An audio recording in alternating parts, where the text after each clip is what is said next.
એકવાર રવિવારની વાત છે. રવિવારે સવારે કોઈ પિતાશ્રી સારું ન્યૂઝપેપર વાંચતા હશે, કોઈ સારી સ્ટોરી મનગમતી મનપસંદ વાંચતા હશે. એમાં એનો નાનો 8 વર્ષનો દીકરો દોડીને આવ્યો કે પપ્પા, તમે મને કહેલું કે ક્રિકેટ બેટ હું તમને લાવી આપીશ, અને તમે 1 અઠવાડિયું થયું મને ક્રિકેટ બેટ આપ્યું નથી. એના પપ્પાએ કીધું કે સોરી, હું તને આવતા અઠવાડિયે ચોક્કસ આપીશ. એ કે પપ્પા, ગયા અઠવાડિયે પણ તમે આવું જ કહેલું, પણ કે બેટા જો આજે રવિવાર છે, કોઈ દુકાન ખુલ્લી હોય નહીં, એટલે આજે તને બેટ કેવી રીતે લાવી આપું?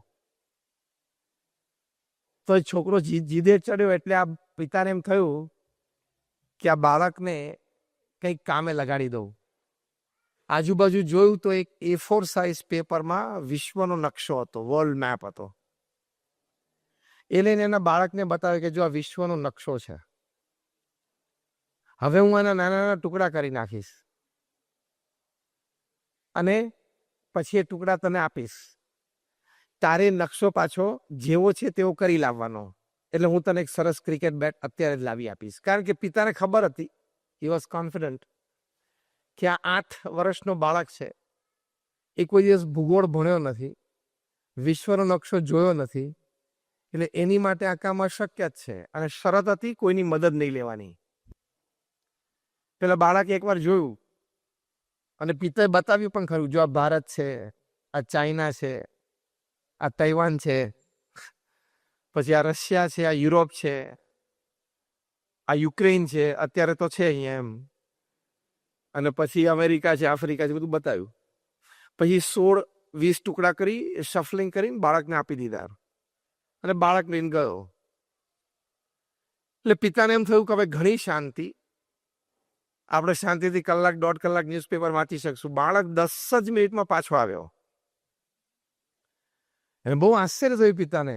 જોયું તો દુનિયાનો નકશો પરફેક્ટ ગોઠવી દીધેલો એને, અને પાછળ સેલોટેપ ગોઠવી દીધેલી.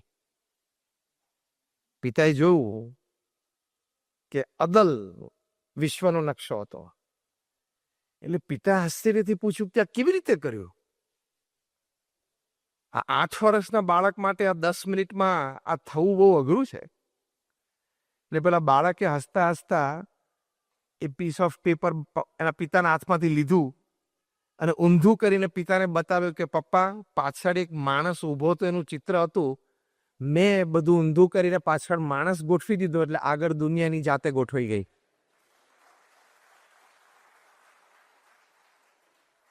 આપણે દુનિયા ગોઠવવાની જરૂર નથી, આપણે પહેલા બરોબર ગોઠવાઈ જવાના. આપણે કહીએ છીએ કે આપ ભલા તો જગ ભલા. આપણે બરોબર ગોઠવાઈ જઈએ એટલે આપણી દુનિયા બરોબર ગોઠવાઈ ગઈ. આપણે બરોબર ગોઠવાઈ ગયા એટલે શું? આપણે હંમેશા પોઝિટિવ મૂડ્સમાં રહેવાનું. સારું થયું, આનંદ કરી લેવાનો. ખરાબ ખોટું થયું તો શીખી લેવાનું કે ફરી વખત આ ભૂલ નહીં કરવાની, પણ રડવાનું નહીં. એ ગોઠવાયું કહેવાય. ઇન વન લાઈન ગોઠવાયું કોને કહેવાય? સારું થયું તો આનંદ કરી લેવાનો, ખોટું ખરાબ કંઈક થયું તો શીખી લેવાનું કે ભાઈ આ ભૂલ ફરી વખત આપણે કરવાની નથી. બસ આટલું જ બરોબર સેટ થઈ જાય એટલે ગોઠવાયું કહેવાય. અને આટલું ગોઠવાઈ એટલે જીવન સુંદર થઈ જાય. This is called positivity in adversity. કઠણ પરિસ્થિતિમાં, પ્રતિકૂળ સંજોગોમાં, in times of opposition, in times of difficult situations, in times of tough circumstances, આ પોઝિટિવિટી એક જ વસ્તુ કામ કરી જાય. સારું થશે, કંઈક જોઈ લેશું, એ ભાવથી જીવવાનું. એટલે become a prosperity thinker, don't become a poverty thinker. અંગ્રેજીમાં એક બહુ સરસ વાત છે, પ્રોસ્પેરિટી થિંકર બનવાનું, પોવર્ટી થિંકર નહીં. પ્રોસ્પેરિટી થિંકર એટલે શું? હંમેશા સમૃદ્ધતા જ વિચારે કે સારું જ થશે, પરિણામ સારું આવશે. આજે તકલીફ છે પણ કાલ સવારે કંઈક મદદ મળી જશે. આજે ધંધો તકલીફમાં છે પણ આપણે મહેનત કરશું, બજારમાં જઈને બેસશું, 2 માણસને મળશું, તો બહાર નીકળી જશું. આજે શરીરમાં તકલીફ છે પણ ડોક્ટરને બતાવશું, કંઈક દવા લેશું, થોડી કસરત કરશું તો કંઈક સારું થઈ જશે. કંઈક સારું કાલે થશે.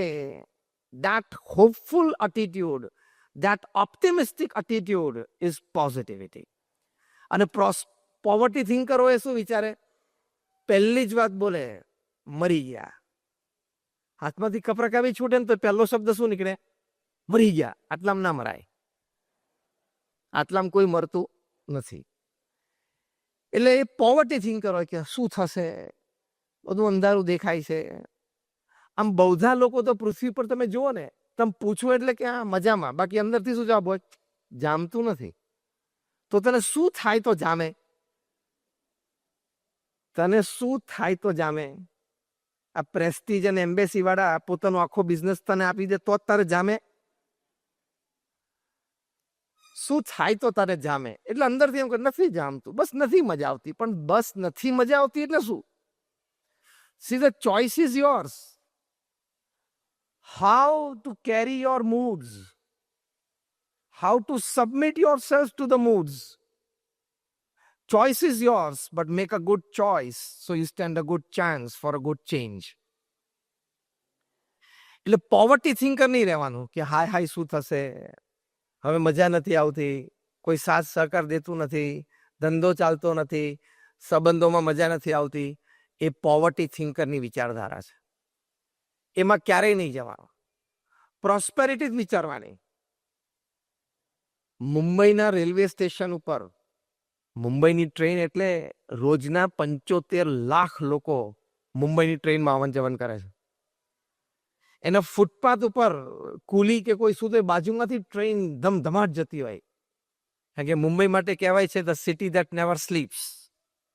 શહેર જે ક્યારેય સૂતું નથી. રાત્રે 2 થી 4 2 જ કલાક મુંબઈની ટ્રેન બંધ હોય. સવારે 4 થી રાત્રે 2 ધમધમાટ ચાલુ હોય. ત્યાં ફૂટપાથ ઉપર એટલે કે પ્લેટફોર્મ ઉપર કુલી કે ત્યાંના વર્કર સૂતા હોય, એ તમને એસી રૂમમાં ઊંઘ ના આવે ને એવી ડીપ સ્લીપમાં હોય છે. અમે નજરે જોયા છે.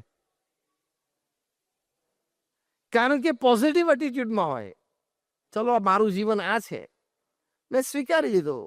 આપણે આપણી મહેનત કરી લઈએ છીએ, સાંજ પડે રોટલો ખાઈ લઈએ છીએ. આપણી મહેનત, આપણો આનંદ.